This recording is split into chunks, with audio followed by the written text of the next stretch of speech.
Hello guys, kararating ko lang na malingki, grocery shopping, lahat ng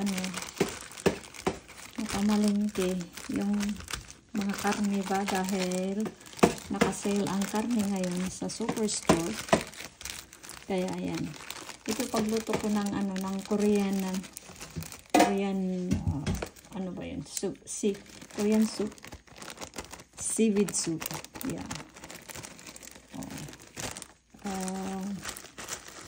Hamburger meat ito guys, kaya lang ito, isang kutsara lang, pinagsiseparate ko, tapos lagay sa freezer.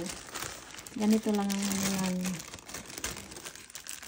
kasi konti lang naman ang kailangan natin sa soup ng pang 5 tao. Mas itong karne niya hindi talagang basta may maraming seaweed, yun na siya. Kaya ito, enough lang. Ganito ang portion para pag kailangan ko magluto ng seaweed soup, yun lang. Yan, portion. Tapos, ito naman guys, yung i-slicein ko yan mamaya. Oh, ayan ang aking sister dyan, oh. Ayan, marami kaming nabili. Kasi pag ganyan na maraming kakain, maganda ang bibili na para tapos ini-slice, pinoportion, lagay sa freezer bag para ready na pag magluto. Ayan, ready na pati. Kaya guys,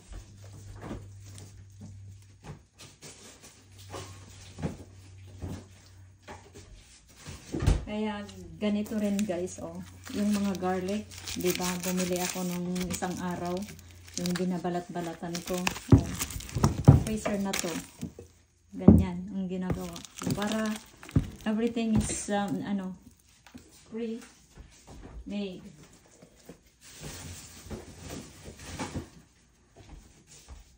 So pag kailangan ng magluto,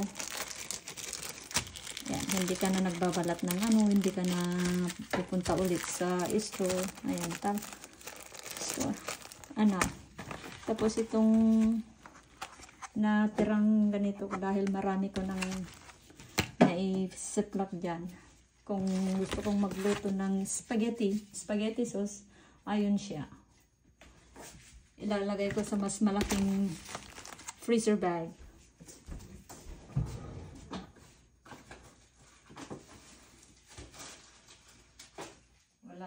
Freezer bag.